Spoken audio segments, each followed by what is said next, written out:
我是嘉乐，婚礼策划师。夏天的苦瓜是消暑良药，我今天做到咸蛋炒苦瓜，脆嫩清爽，还有一点回甘，吃了特别去火。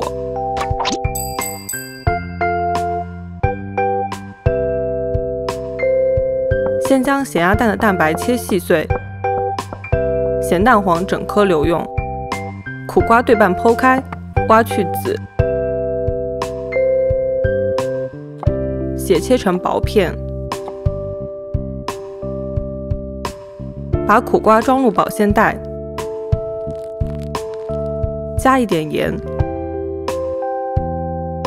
来回摇晃，直至苦瓜里的水分吐出来。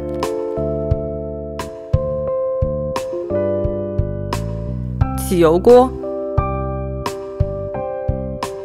烧到5、6成热了，下苦瓜炸透，大约2分钟。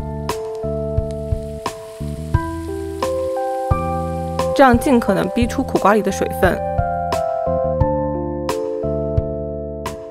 锅中不留底油，下咸蛋白翻炒，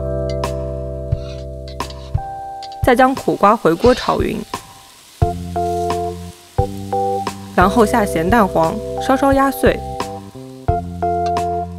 翻炒至蛋黄融化，均匀包裹住苦瓜了，加一点水，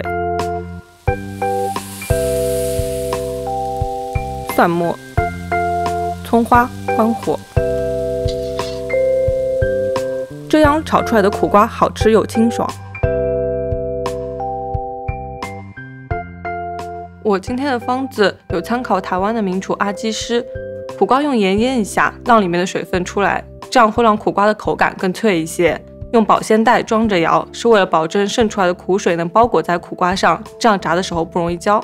这次炒苦瓜有一点逆向操作，没有先用油炒咸蛋黄，这样会使整个菜比较清爽，咸蛋白则主要起一个调味的作用。苦瓜也可以选择用白玉苦瓜，会没有那么苦，然后肉会更厚一些。